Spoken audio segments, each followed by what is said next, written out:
Irmãos, é uma alegria,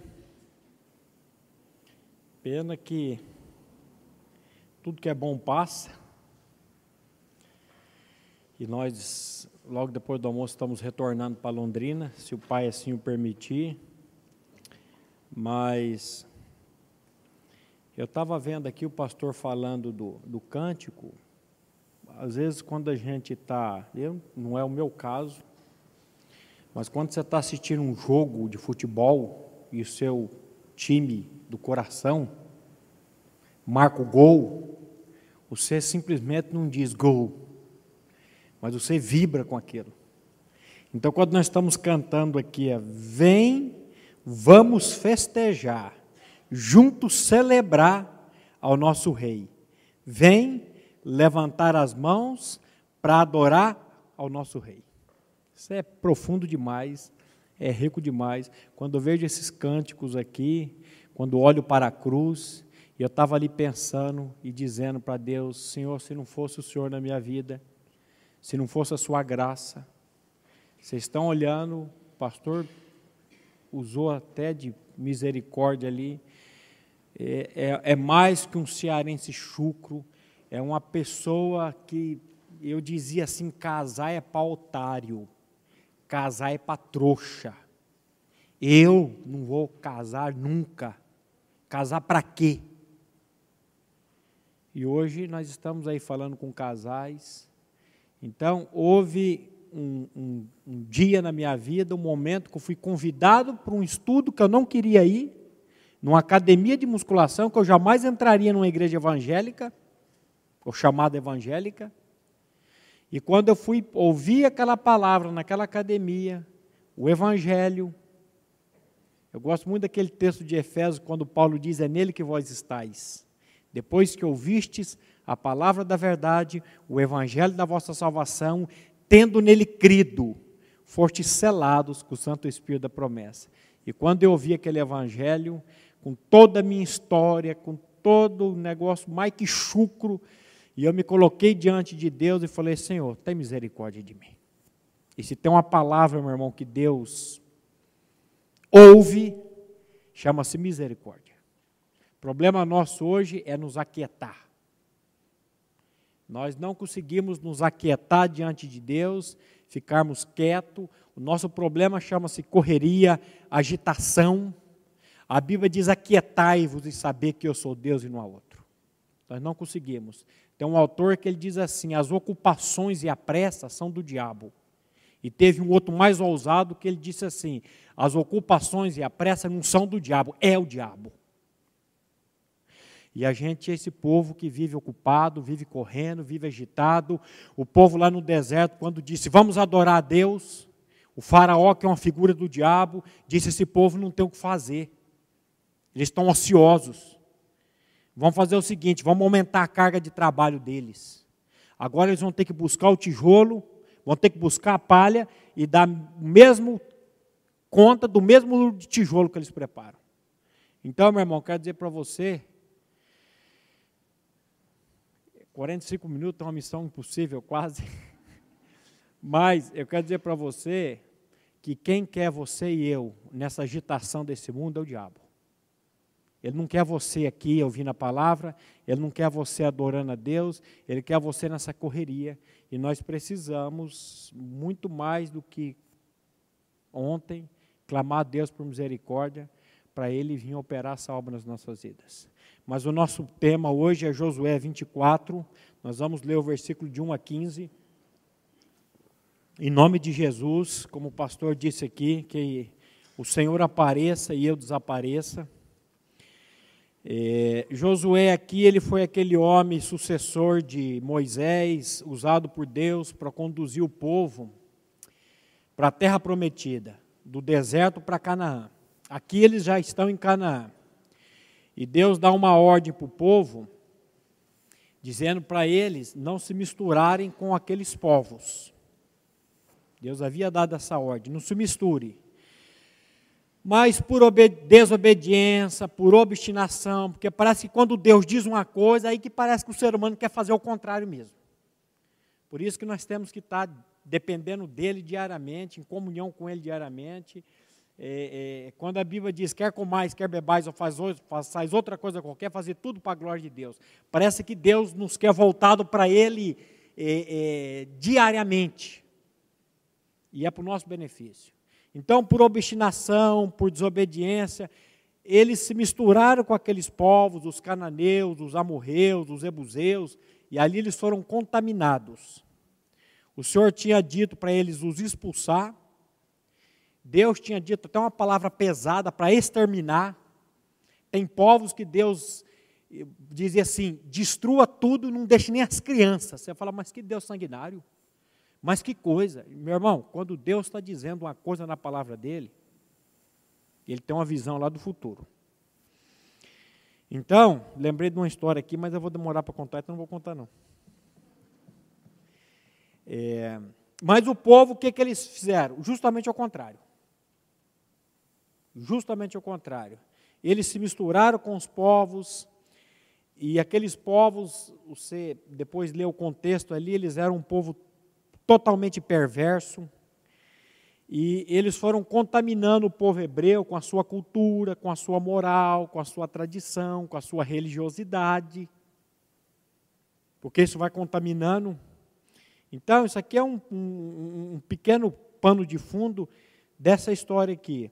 E Josué 24, eu vou fazendo a leitura, que eu vou dar umas paradinhas para comentar.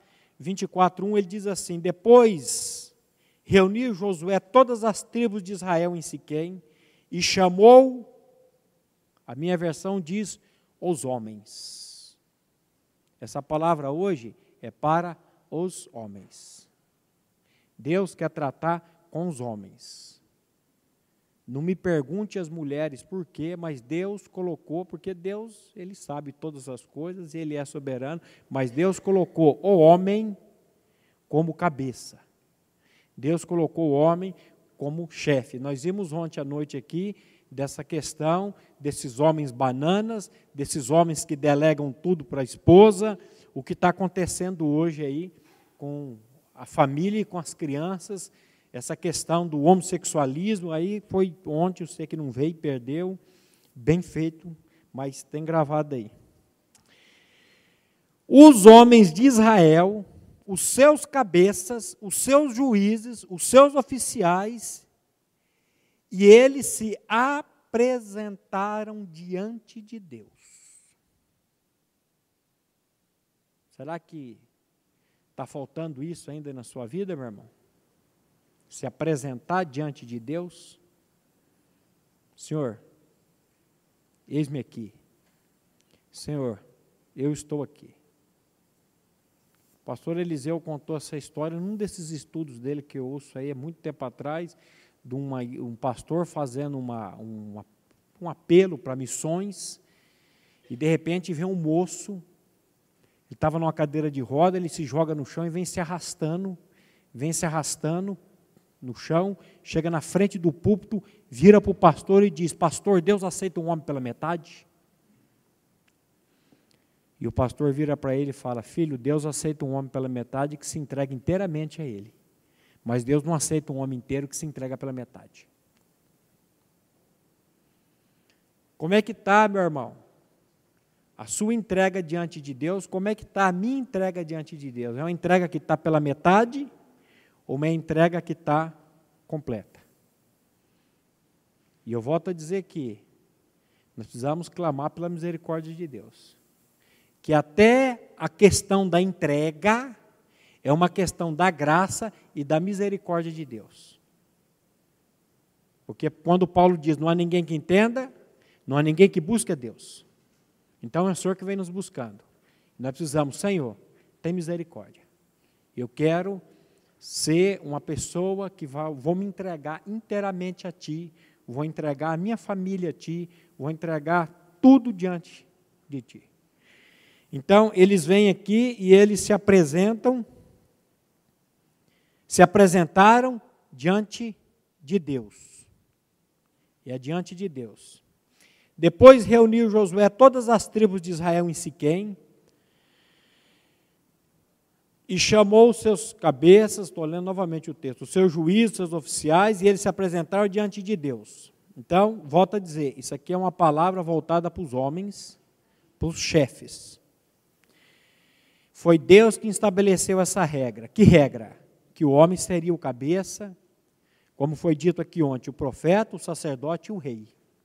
Foi Deus que estabeleceu isso.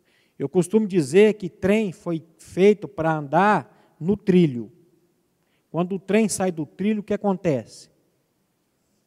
Desastre, tragédia. O homem, o ser humano, ele foi criado por Deus para andar em cima de um trilho chamado Palavra de Deus, chamado vontade de Deus, chamado desígnio de Deus. Você vai, eu disse ontem aqui, Jesus, ele sempre dizia, eu não vim aqui para fazer a minha vontade. Eu vim aqui para fazer a vontade daquele que me enviou. O problema é todo esse. Que vontade que eu quero fazer? Então, quando nós saímos do trilho da palavra, do trilho da vontade de Deus, o negócio vai descarrilhar. E as famílias estão sofrendo, elas estão adoecidas, e cada dia mais, simplesmente porque nós ficamos aí, olhando para a direita, olhando para a esquerda, e não tomamos uma posição diante daquilo que o Senhor tem falado por nós, por meio da palavra dEle. E nós precisamos tomar essa posição e essa decisão diante de Deus e falar, Senhor, eu quero, tem misericórdia de mim. O nosso modelo precisa ser o modelo do Pai Celestial.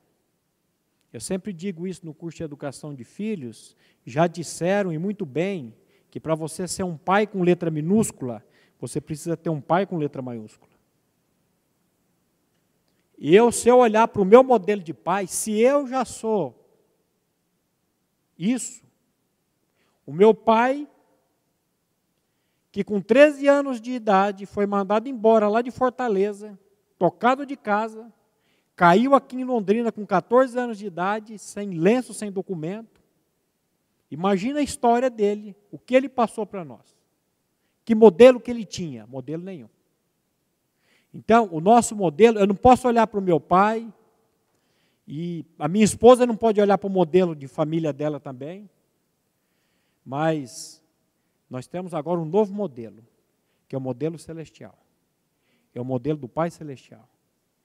E, meu irmão, nós precisamos clamar a Ele por misericórdia. Antigamente, quem era o herói dos filhos eram os pais, ou o pai.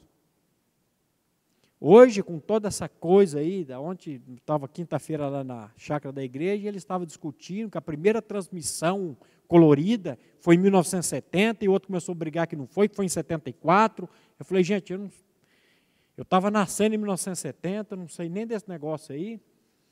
Mas hoje, com o tal do Google, né, corri lá no Google, e a primeira transmissão foi fechada por um grupo select da televisão colorida em 1970. Aí o Scarpim, tá vendo? Eu falei, aquela coisa que a gente gosta de... Mas antigamente, os filhos olhavam para o pai. Hoje, quem que é o herói dos filhos? Esse dia eu disse lá, falou, mas você já está ultrapassado, irmão, que eu falei Chapolin Colorado, eu falei Seu Madruga, eu falei Chaves, eu falei Bob Esponja, mas hoje com essas internets, com esses jogos, com essas coisas aí, as crianças perderam o referencial de pai. Você chega numa casa, o pai está ali conversando, o filho já está lá no iPad, ele já está lá no iPhone, ele já está lá nas coisas, e não tem limite, não tem... Aí o negócio vai. Então, o pai, na verdade, deveria ser a figura substitutiva de Deus aqui na terra. Os nossos filhos tinham que olhar para nós e dizer, eu quero ser como meu pai. Eu quero ver, porque a criança, meu irmão, o meu pai, ele dizia assim para mim, faço o que eu mando, mas não faço o que eu faço. Eu cresci ouvindo isso. Esse ensino aí, meu irmão, ele vem lá da Capemba Rajada. Você sabe onde é a Capemba Rajada? É lá do inferno. Porque hoje o filho está olhando para o exemplo. Se o teu filho não estiver lendo uma Bíblia, se o teu filho não estiver orando, Se o teu filho não estiver agradecendo, ele jamais fará isso. Então, hoje, o pai, ele é a figura de Deus aqui nesse mundo. Ele é a figura. Mas nós vimos ontem que o pecado, ele transtornou tudo isso. Ele perverteu tudo isso.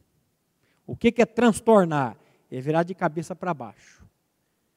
Os cristãos foram chamados de cristãos pela primeira vez em Antioquia. Quando eles iam vindo, as pessoas disseram, lá vem vindo aqueles que transtornam o mundo.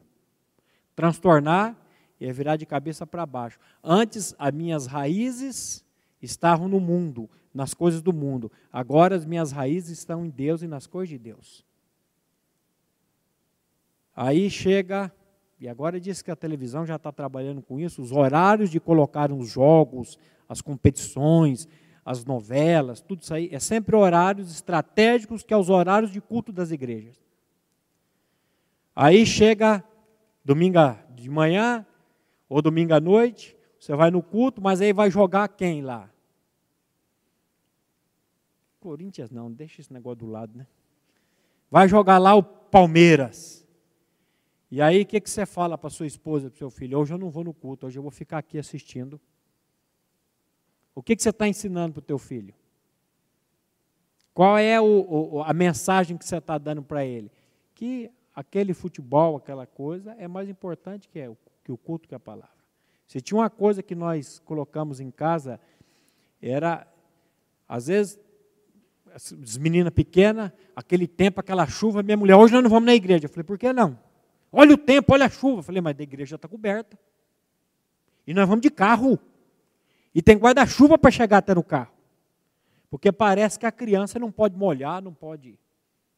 Então, isso elas têm desde pequenininho. Domingo é sagrado, é ir ouvir a palavra, é estar em contato com a palavra.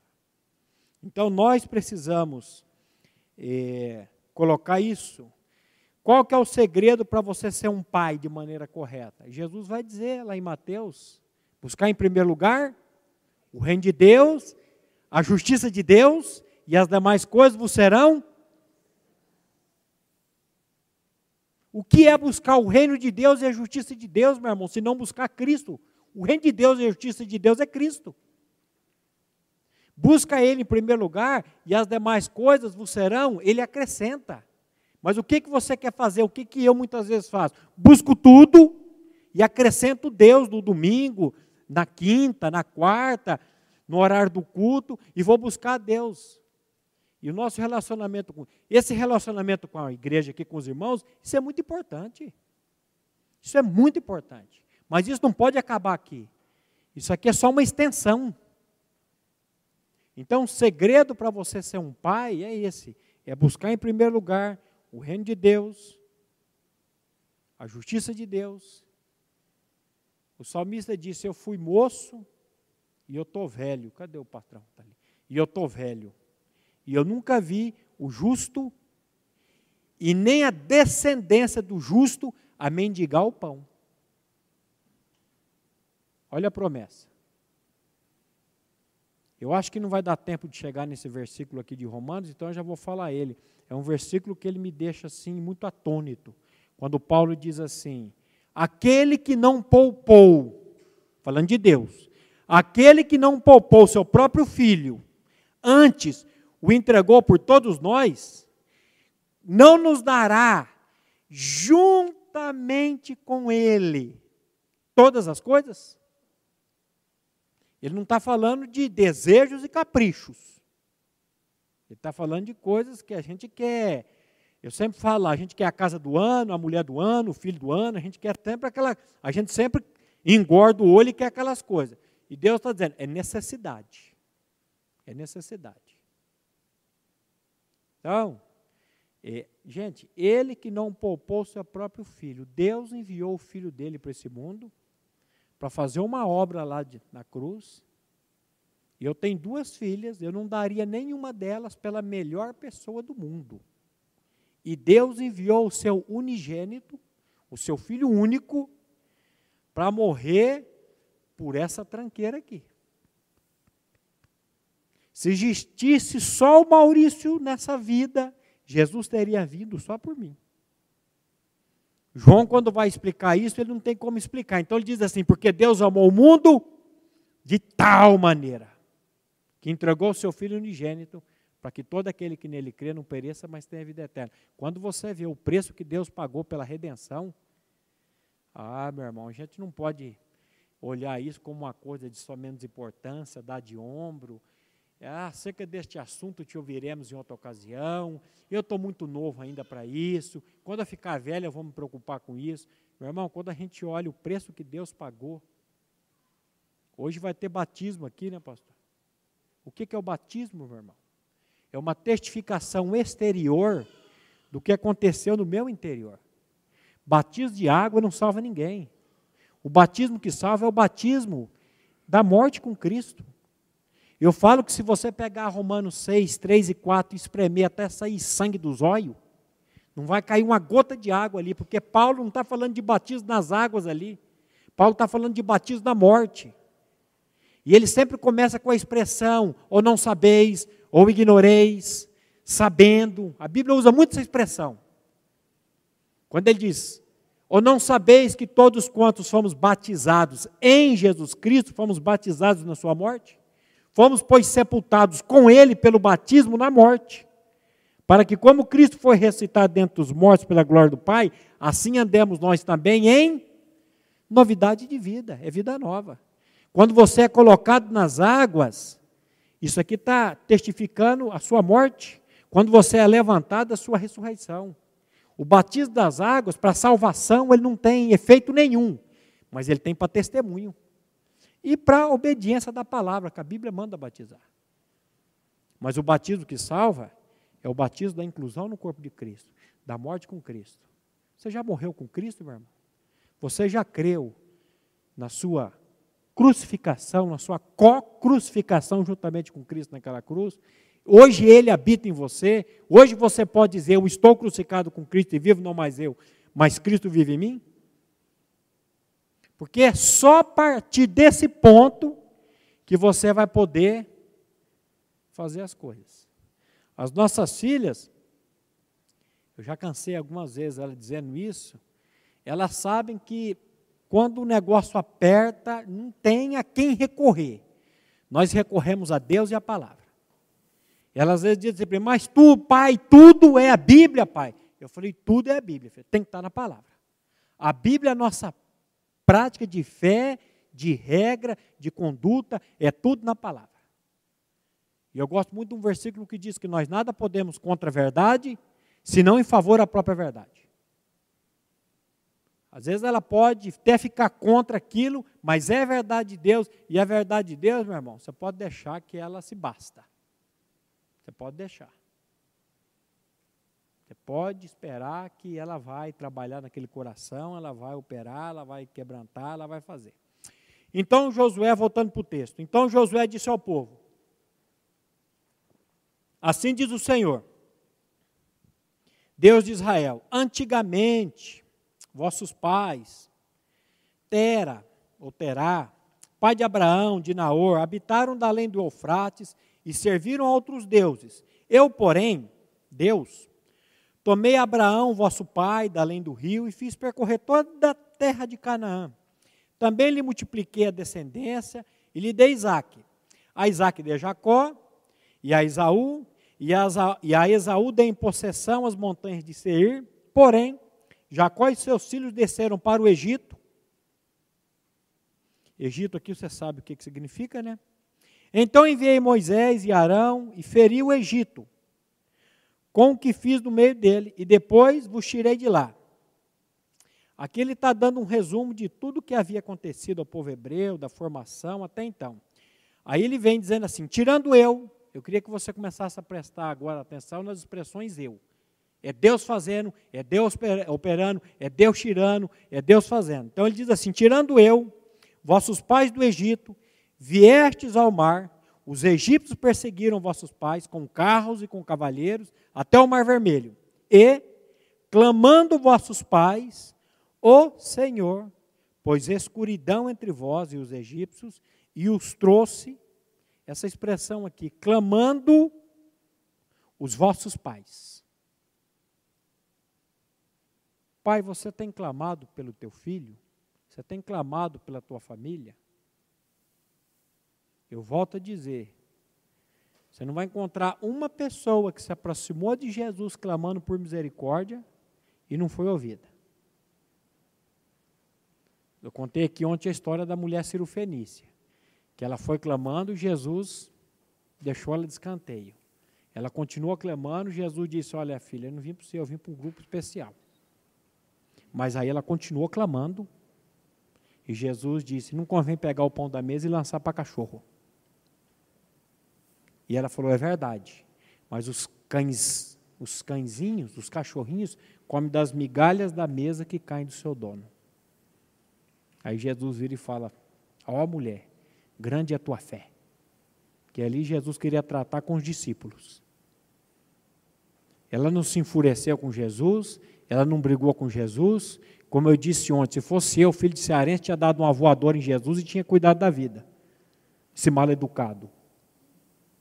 Porque a oração ele tem o sim, ele tem o não e tem o espere. Eu sei que você gostaria de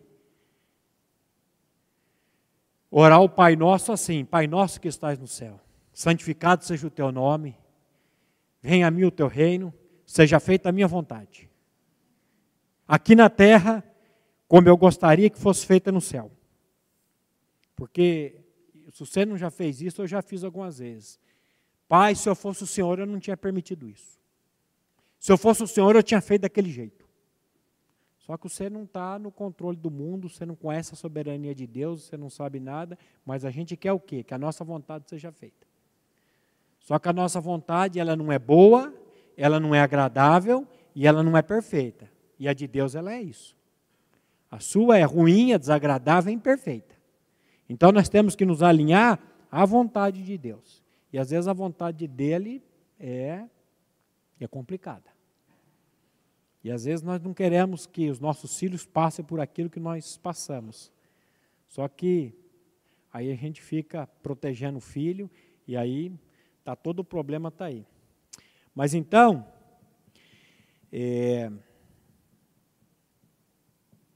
onde que eu parei?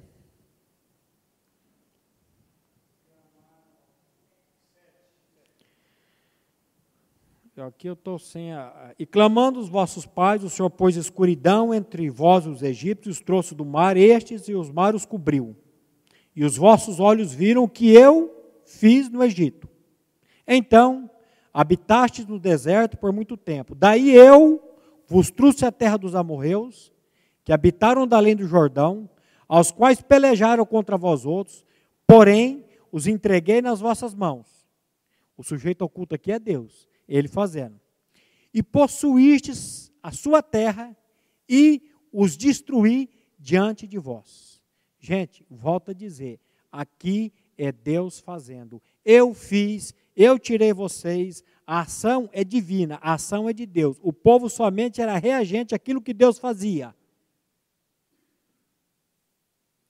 Eu não sei porque lá em Apocalipse, Jesus fala às igrejas, usa 7 vezes a expressão, quem tem ouvidos para ouvir, ouça o que o Espírito diz das igrejas.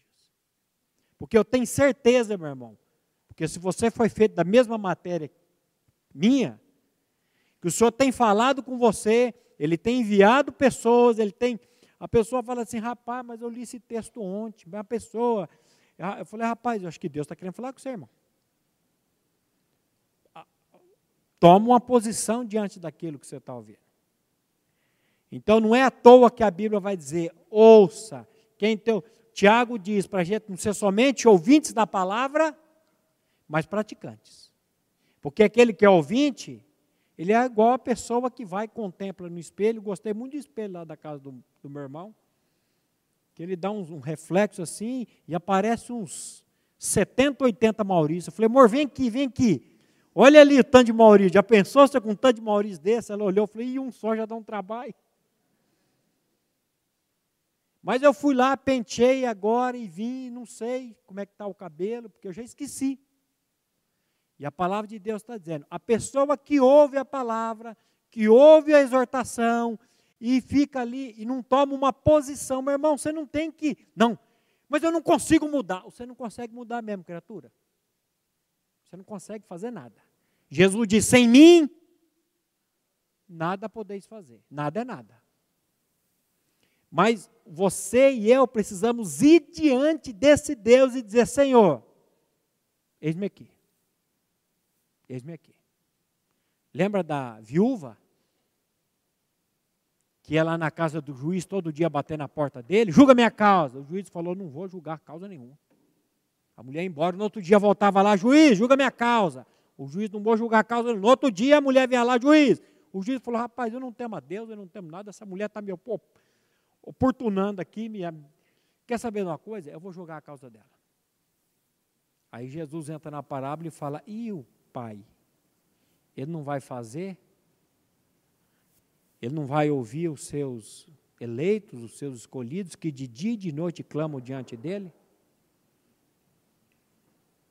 Eu disse ontem aqui do moço numa clínica de recuperação, eu falando dessa questão, e ele me peitou dizendo, eu já pedi para Deus e Deus não faz, irmão Maurício. Eu falei, rapaz, tá sorte que eu não uso cinta, cara. Tem vontade de dar uma surra num peão desse. Eu falei, clama de novo, meu irmão. E clama diferente, bota a boca no pó agora. Porque Deus resiste ao soberbo, mas dá graça ao humilde. O que é humilde? Humilde é aquele que se baixa. Humilde é aquele que não fica reivindicando nada. Mas a única coisa que ele tem a reivindicar é a misericórdia de Deus, dizendo, Senhor, tem misericórdia de mim, opera essa obra em mim. Então, será, irmão, que nós não estamos precisando parar de ser ouvinte da palavra e começar a praticar aquilo que nós estamos ouvindo, nos colocando diante de Deus? Deus não pede, Deus sabe, meu irmão, que você não tem capacidade de fazer nada sem a pessoa dele. A única coisa que Deus está dizendo é, coloque-se diante de mim. Clama a mim. Ele diz, clama a mim, e eu te anunciar-te coisas grandes e ocultas que não sabes. Você vai ver se Deus não vai. Levantou-se também o rei de Moabe, Balaque, filho de Zippor, e pelejou contra Israel, mandou chamar Balaão, filho de Beor, para que vos amaldiçoasse. Porém eu, Deus, não quis ouvir Balaão, e ele teve que vos abençoar, e assim vos livrei da sua mão. Passando vós o Jordão e vindo a Jericó, os habitantes de Jericó pelejaram contra vós outros, e também os amorreus, os ferezeus, os cananeus, os heteus, os girgazeus, os heveus, os jebuseus, porém os entreguei nas vossas mãos. Enviei vespões adiante de vós, que os expulsaram da vossa presença, bem como os 2 reis dos amorreus, e isso não com a tua espada e nem com o teu arco. O que significa isso, meu irmão? Graça. Não é com a sua capacidade, não é com a tua espada, não é com o teu arco, não é com a tua força. Eu falo que o segredo, eu estou estudando lá na PIB, a armadura do cristão. Esse ano a gente reinicia, mas eu falo que o segredo da armadura está em Efésios 6,10. No demais, meus irmãos, fortalecei-vos no Senhor e na força do seu poder. Revesti-vos de toda a armadura de Deus. Onde que está o segredo? Revestir no Senhor e na força do seu poder. Para onde que você está olhando, para onde que eu estou olhando? Se você olhar para esse mundo, você vai entrar em desespero. E eu sempre tenho dito lá, esse mundo está ruim, está feio, né? Mas vai piorar. Ô irmão, não seja aí um pessimista, vai piorar cada vez mais. Isso é bíblico.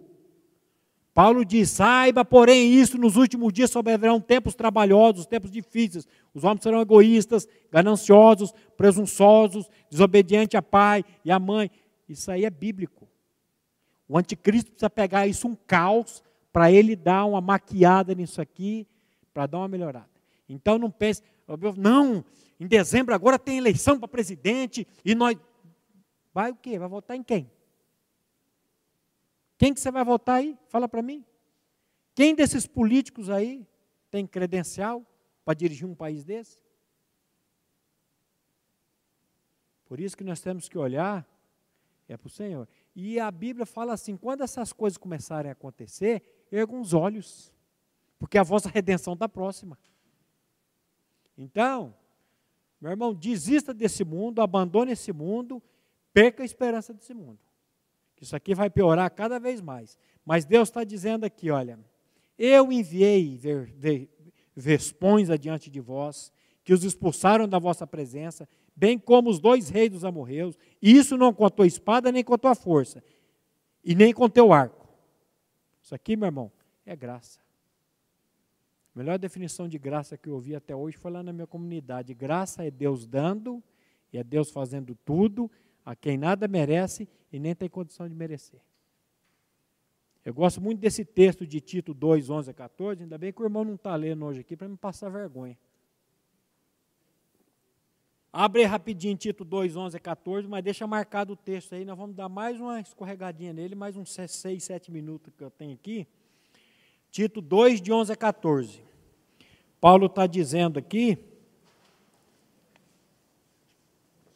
ele diz assim, ó, porquanto a graça de Deus se manifestou, Tito 2,11, a graça de Deus se manifestou salvadora a todos os homens.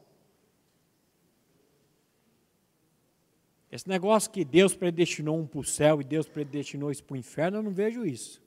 Porque a Bíblia diz que a graça de Deus se manifestou salvadora a todos os homens. Deus não faz acepção de pessoas, a Bíblia fala. Você faz, eu faço.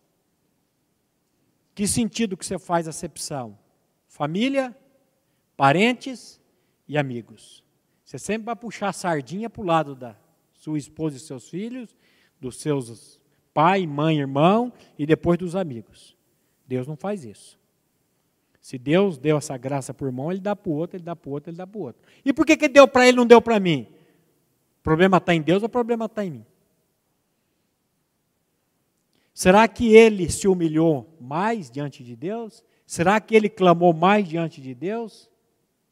Porque tem gente que acha que vai ser para Deus uma alegria levar ele para o céu. Deus, se eu não chegar aí no céu, o céu vai ser um lugar triste, porque eu sou uma pessoa tão alegre, eu sou uma pessoa tão dinâmica, e eu só sabe que eu vou organizar as coisas aí no céu, porque eu deixo tudo organizadinho, eu deixo tudo certinho, eu sou caprichoso. Você acha que Deus precisa de você, meu irmão? Você acha que Deus precisa de mim? Por isso que a Bíblia diz que Deus nos fez agradáveis a Ele, Deus nos fez agradáveis a si no amado. Nada que você faça pode agradar a Deus, porque Deus já nos fez agradáveis a Ele em Cristo. E quando você está em Cristo, você está agradável a Deus. E agora Deus, o que Ele vai fazer? Porque a graça, ela se manifestou salvadora a todos os homens, mas o que ela faz? Ela educa, porque você é um mal educado. Não estou falando mal educado socialmente, mas é um mal educado espiritualmente. Então ele diz aqui, ó, educando-nos para que renegadas a impiedade e as paixões mundanas, porque essa questão da impiedade, essa questão das paixões mundanas, isso está na nossa alma. Se eu não me engano, o pastor Glênio, hoje ele deve estar no 14º estudo sobre a salvação da alma, e eu estou dando muitas glórias a Deus e graças a Deus, que ele está tratando esse assunto com a igreja. Porque a salvação ela começa no espírito, ela vem para a minha alma e ela culmina ou termina no meu corpo. Eu nasci de novo, Cristo é a minha vida, mas eu ainda habito num corpo de pecado. Eu ainda tenho lutas. Eu ainda tenho resquícios do pecado na minha alma, que foi contaminada pelo pecado. Mas ele e a Bíblia diz que aquele que começou a boa obra, ele vai completá-la. Então eu estou dando graças a Deus que nós estamos tratando lá com a comunidade sobre a salvação da alma.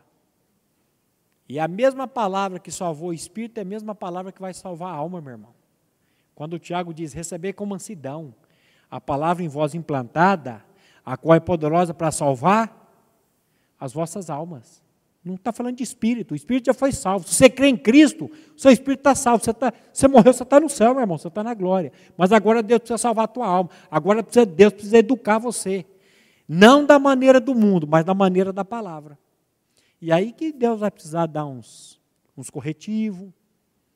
Deus vai precisar fazer aí umas provações, umas aflições. Quando o profeta diz, eis que foi para a minha paz que estive eu em grande amargura. Às vezes eu vejo o irmão passando por aflição, por amargura, por sofrimento. Antigamente eu vinha, Senhor, tira o sofrimento desse irmão, Senhor, libera. Eu não faço isso mais, nunca mais.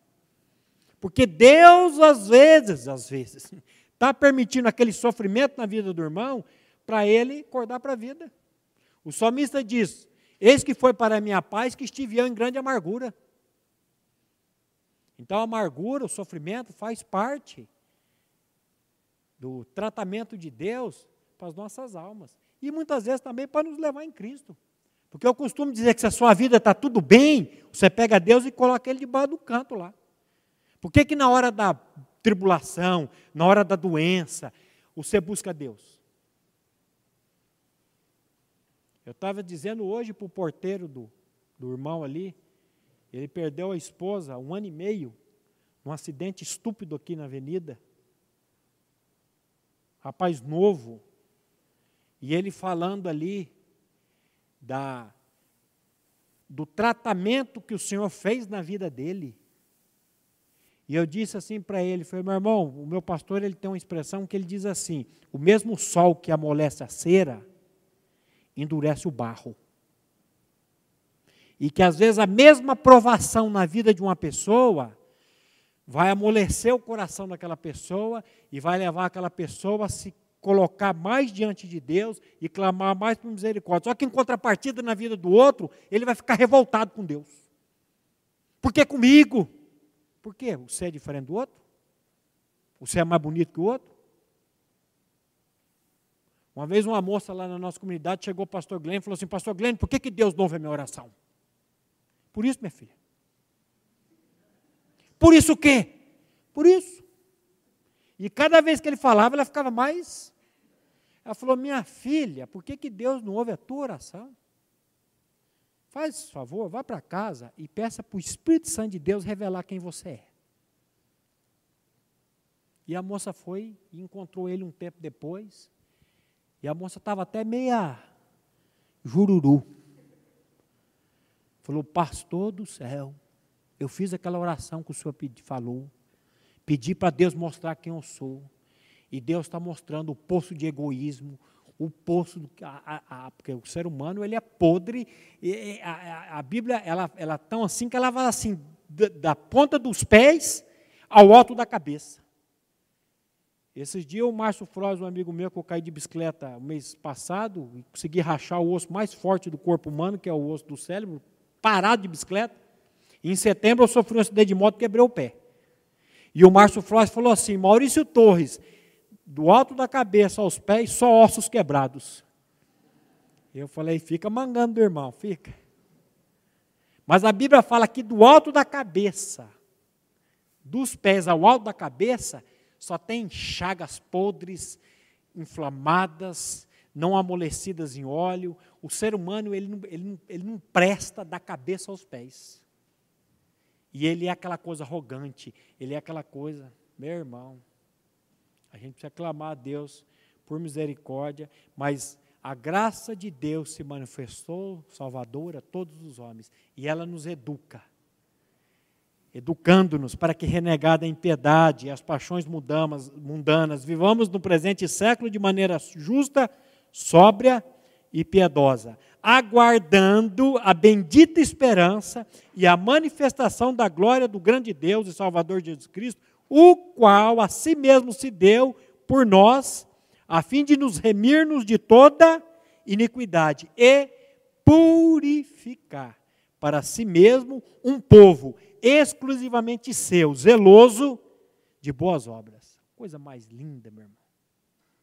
Deus salva pela graça, Ele educa pela graça, e Ele vai agora fazer essa purificação, nos usando para as boas obras, e Ele fazendo.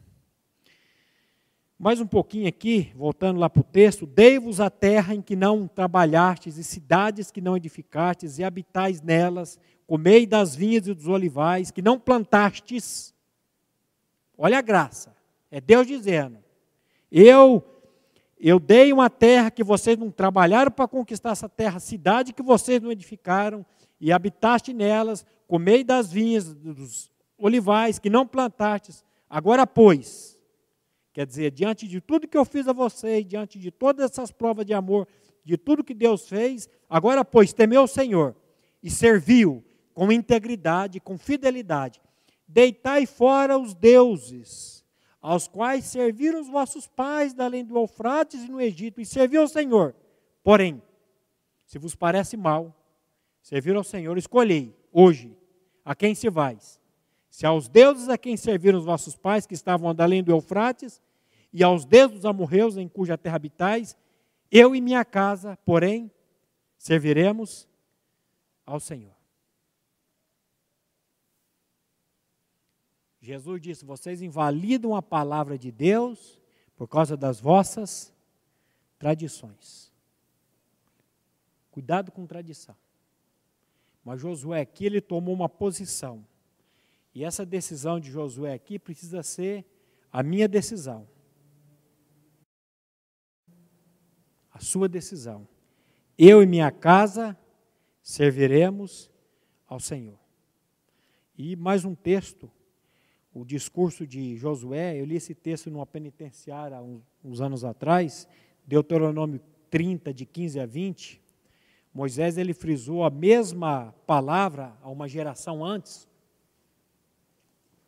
Isso aqui não é exclusividade de Josué, depois lá Jesus também vai dizer isso em Mateus, em vários textos, mas vamos parar aqui.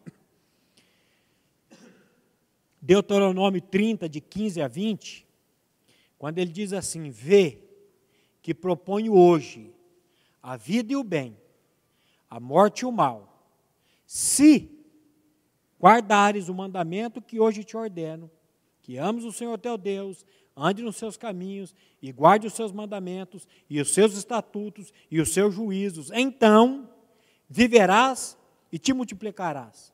E o Senhor teu Deus te abençoará na terra, a qual passas para possuí-la. Porém, se o teu coração se desviar e não quiseres dar ouvidos, e fores seduzido e te inclinares a outros deuses e servires, então, hoje te declaro que certamente perecerás. Não permanecerás longo tempo na terra, a qual vais passando o Jordão para possuíres. Os céus e a terra tomo hoje por testemunha contra ti, que lhe propus a vida e a morte, a bênção e a maldição. Escolhe, pois, a vida para que vivas, tu e a tua descendência, amando o Senhor teu Deus, dando ouvidos à sua voz e apegando-te a Ele, pois disso depende a sua vida e a sua longevidade, para que habites na terra que o Senhor, sob juramento, prometeu a dar a teus pais, Abraão, Isaque e Jacó. Depois de pregar 2 horas numa penitenciária, porque os presos vêm, porque muitos não para ouvir a palavra, porque a pena é diminuída. E tinha um moço lá que ele ficou às 2 horas debruçado. E o último texto que eu li foi esse. Eis que eu ponho diante de ti a vida e a morte, a bênção e a maldição. Escolhe, pois, a vida para que vivas. Eu li esse texto e orei com eles. Acabei de orar, ele levantou e veio para cima de mim. Não acredito em nada dessa baboseira que você disse aí, não. Eu estou aqui injustamente. E ele começou. E eu quieto, olhando para a cara daquele moço, senhor, e ele bravo. E eu falei, o cara escolheu. O cara escolheu. Eu acabei de ler. Deus dizendo para ele, eu coloco diante de ti a vida e a morte, a bênção e a maldição. Ele escolheu a morte, ele escolheu a maldição. Ele poderia ter escolhido a vida e se colocar diante de Deus. Então, meu irmão, quando Josué está se posicionando aqui, dizendo, olha, se vocês quiserem servir os deuses, vocês podem servir. Mas eu e minha casa serviremos ao Senhor. Então, meu irmão, a minha oração agora é que o Espírito Santo incomode o seu coração, para que você tome essa decisão aqui.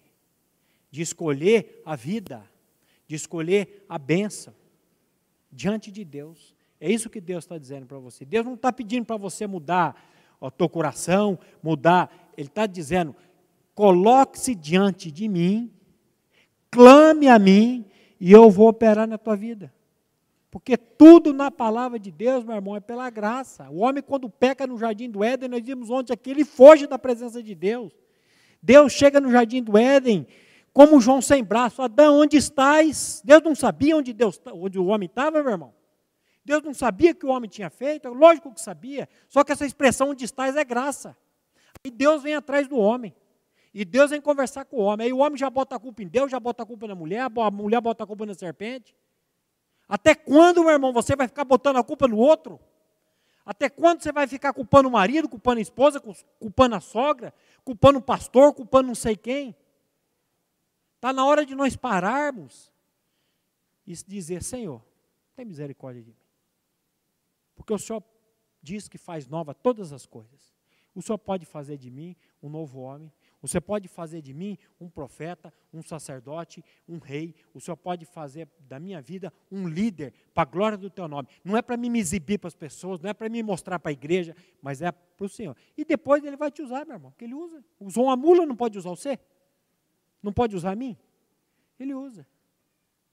Então, meu irmão, queria que você curvasse a cabeça para nós nos colocarmos diante de Deus, as nossas famílias, e principalmente isso, nós como homens, como pais, diante dessa palavra, diante desse Deus, dizendo, Deus, tem misericórdia de mim. Pai, mais uma vez nós te louvamos e te agradecemos pelo privilégio, Pai, que nós temos de parar para ouvir a Tua voz, para ouvir a Tua palavra. E, Pai, como a Tua própria palavra nos admoesta e nos diz que nós devemos nos achegar confiadamente diante do trono da Tua graça, para recebermos graça, misericórdia e sermos socorridos no momento oportuno.